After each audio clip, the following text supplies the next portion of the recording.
Bonjour à tous, je m'appelle Hakim Bouazaoui, je suis interne de deuxième année au CHU de Rennes. Et ce cas-là, je l'ai vu pendant mon semestre en stage de service de génétique clinique du professeur Redan. Donc l'histoire commence dans une famille où la maman avait déjà eu 2 grossesses avec un enfant connu pour des troubles du neurodéveloppement.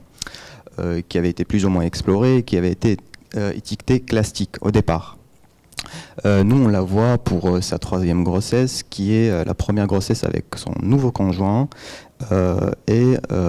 C'était surtout pour ce problème de difficulté de visualisation du corps calleux lors des échographies prénatales.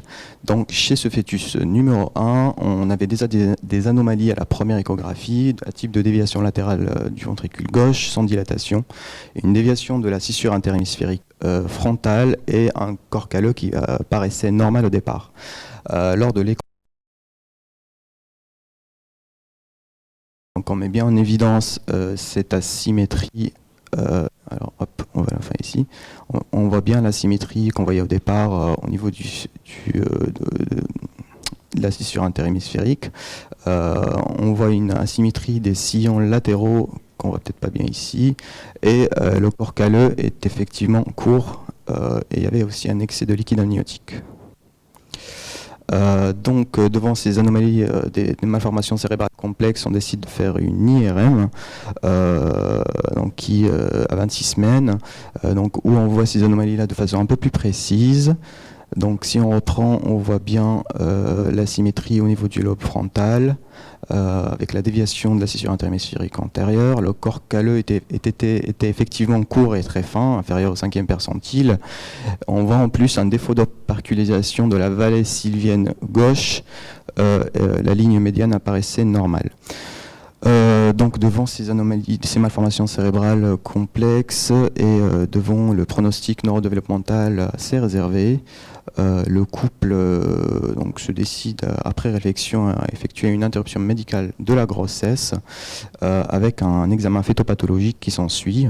Donc l'examen fœtopathologique réalisé par Dr Kellin retrouve un fœtus masculin avec un terme théorique à 28 semaines, une croissance et un âge osseux qui correspondent. Il n'y avait pas de dysmorphie faciale notable et les anomalies retrouvées étaient un pli palmaire transversal unique et surtout des anomalies cérébrales complexes, donc où on met en évidence les anomalies précédentes vues aux imageries à type de déviation de la scissure interhémisphérique, d'absence de percusation de la vallée sylvienne gauche. On retrouve notamment d'autres anomalies qu'on caractérise de façon un peu plus fine à l'examen fœtopathologique.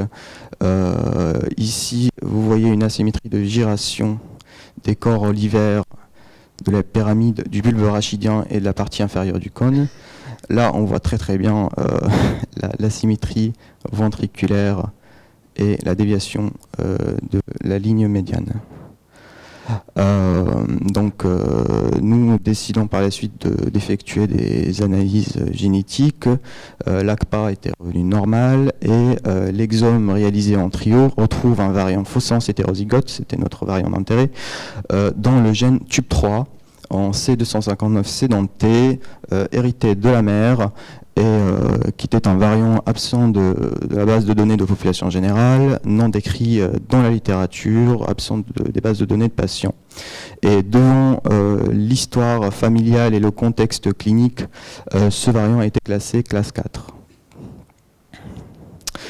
En effet, quand on reprend l'histoire de la mère, on s'aperçoit que celle-ci avait eu dans l'enfance un antécédent de retard moteur au niveau de la motricité grossière et fine, des difficultés qui avaient nécessité de l'orthophonie dans l'enfance, mais il n'y avait pas de déficience intellectuelle particulière. Elle avait un profil cognitif normal et une insertion professionnelle tout à fait normale. Et donc vous voyez ici l'asymétrie ventriculaire avec un ventricule gauche bien dilaté. Mais bien que ce soit les mêmes anomalies que le fœtus, elles étaient bien moins marquées chez la mère. Et donc si on revient au cas de la grande sœur qui avait un trouble du neurodéveloppement qui était étiqueté classique au départ, lorsqu'on reprend son histoire, elle était née à terme par voie basse sans complications, avec un Apgar et des mensurations dans la normale, mais avec des petits troubles du neurodéveloppement qui sont apparus par la suite. On voit que, pendant les premières années, elle avait eu des difficultés à tenir la station assise sans aide. Elle a marché de façon libérée à 21 mois, mais cette marche restait assez difficile et hésitante. Des difficultés de l'équilibre avec un élargissement du polygone de sustentation, et même à l'âge de 5 ans, avait encore une hypotonie axiale et une fatigabilité et des difficultés à tenir la station assise. Au niveau du langage, elle avait du retard avec ses premiers mots à l'âge de 21 mois, mais progressait régulièrement. Néanmoins, elle a nécessité de l'orthophonie. Elle a réussi à s'insérer au niveau scolaire avec une scolarité subnormale, mais qui nécessitait l'intervention d'aide scolaire. L'évaluation neuropsychiatrique retrouvait un profil cognitif hétérogène, bien qu'il n'y ait pas de déficience. Elle avait toujours des difficultés pour le raisonnement mathématique et verbal. Alors, quand on demande la relecture de l'IRM de cette fille, devant ce contexte familial et devant les anomalies qu'on a constatées dans la famille, donc la relecture a été faite devant ce contexte-là, et finalement le diagnostic a été changé pour un diagnostic malformatif plus que classique. Et donc lorsqu'on reprend l'imagerie de la demi-sœur qui a été refaite, en effet, nous constatons les mêmes anomalies que chez le fœtus et la maman. Donc on a les mêmes anomalies chez les 3 membres de la famille, avec une déviation de la ligne interhémisphérique antérieure, un aspect dysmorphique du ventricule latéral, et des anomalies au niveau du noyau lenticulaire et du thalamus qui sont atrophiés. Le corps calleux était aussi un petit peu court et fin. Nous faisons un Sanger à la recherche de ce variant familial, et on voit bien que ce variant 259C s'agrège bien dans la famille de cette fille.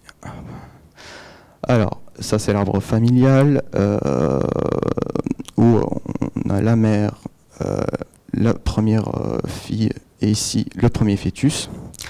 Et devant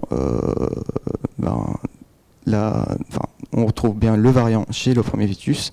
Et donc cette dame a eu une autre grossesse quelques temps après, et elle souhaitait faire un diagnostic prénatal moléculaire par crainte de retrouver ce variant-là. Et malheureusement, nous retrouvons le même variant chez son nouveau fœtus qui a été également interrompu.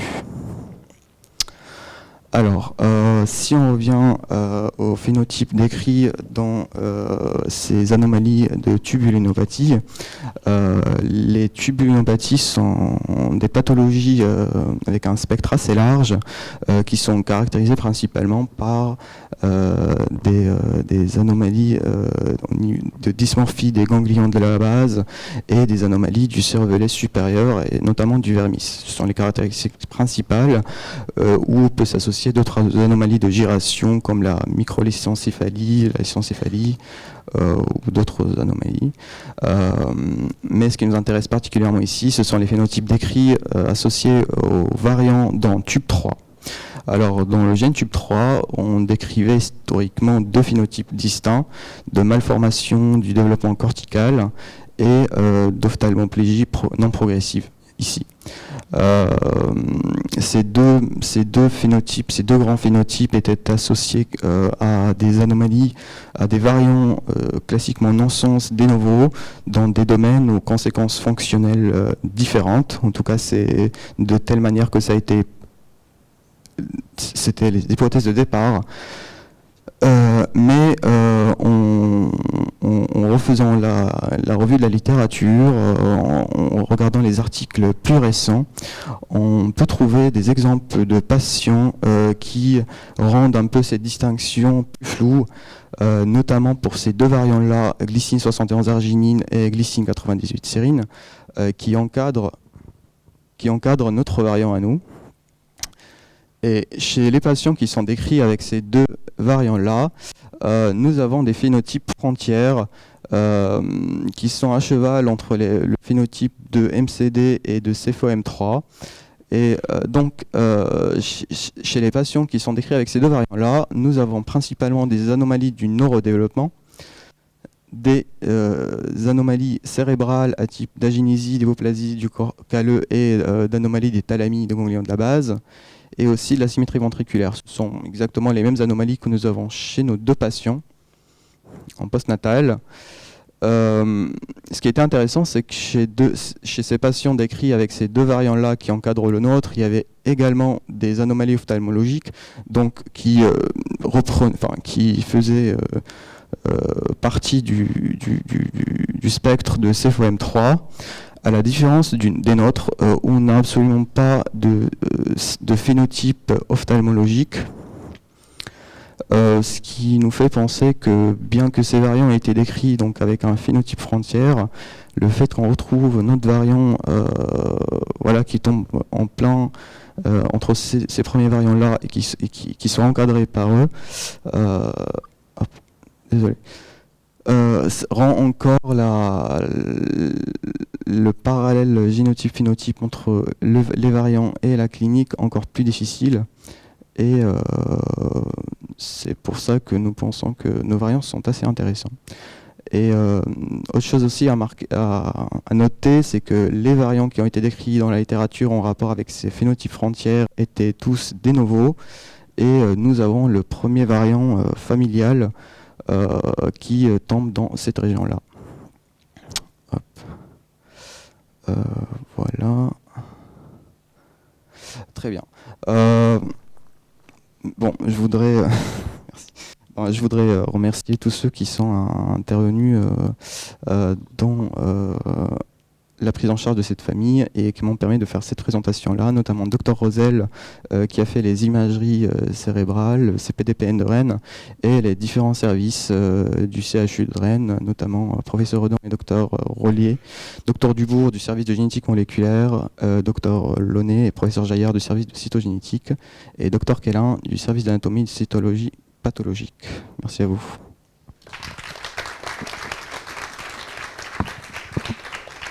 Merci beaucoup. Il y a des questions de Delphine.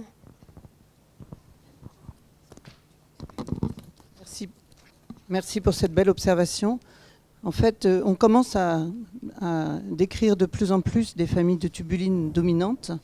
Nous, on est en train de les rassembler pour faire une publication. La question qui se pose, c'est la variabilité d'expression. Hein. Évidemment, c'est tout à fait... on ne peut pas donner le pronostic dans ces familles-là, mais c'est vrai que c'est très étonnant de voir chez les parents un des parents qui présente les mêmes anomalies imagériques. D'où l'intérêt en prénatal quand même de faire des imageries cérébrales chez les deux parents quand on identifie une anomalie, parce qu'on peut tomber sur ces situations-là. Après, évidemment, la question d'interrompre ou pas interrompre revient aux parents. Le deuxième point sur TUB-B3, qui est un des gènes donc, des tubulines, c'est qu'on a décrit également des mouvements miroirs. Est-ce que vous avez recherché des mouvements miroirs chez la maman ou chez la petite fille? En tout cas, ce serait intéressant de le faire parce que c'est un des symptômes qui semble émerger pour ce gène-là. Oui, je suis d'accord avec toi, Delphine, c'est troublant. Alors, on avait fait l'IRM de la mère pendant la grossesse. Hein. Donc elle savait qu'elle portait.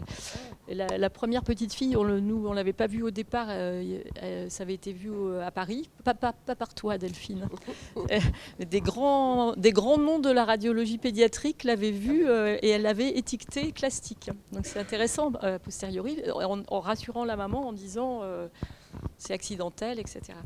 Et la dame, en fait, ça lui est revenu après ces petites difficultés.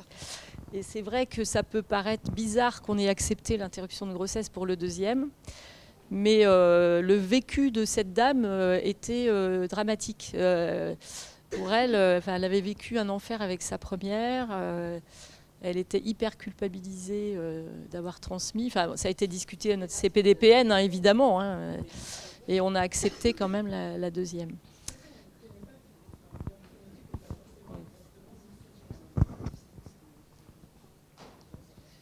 Mais sur les images, sur l'imagerie cérébrale, aujourd'hui, sur la distorsion en particulier de la ligne médiane, on évoque très très vite une tubuline.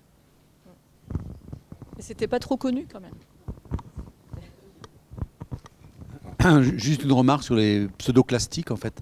Il y a un papier dans Genetic in Medicine, récent, je crois, Genetic in Medicine, ou dans un truc de neurologie, dans lequel, en fait, ils ont fait des exomes sur des personnes ayant été étiquetées accident néonatal, ou en tout cas, ou ischémie, ou polyhandicap d'origine indéterminée, et 20% sont d'origine génétique. Juste pour revenir à la famille, nous sommes en train d'explorer les grands-parents et donc de faire le séquençage et les imageries cérébrales pour les deux. C'est tout l'intérêt là d'avoir une histoire familiale pour confirmer une mutation. Et du coup, la deuxième grossesse, il y a eu une fétopathe ou pas? Parce qu'elle est récente, la deuxième grossesse, parce qu'elle n'est pas mentionnée dans le résumé. Oui, elle est très récente. Et donc, il y a eu une fétopathe, non? Parce non, que il n'y a c'est assez délicat sur le plan psychologique de faire la fétopathe, parce que s'ils se rendent compte... Oui, c'était très très précoce et il n'y a pas eu de fétopathe pour cette raison. Oui, mais enfin, ils auraient peut-être pu trouver, mais c'est délicat. Oui, ok. D'accord. Bon, ben merci beaucoup.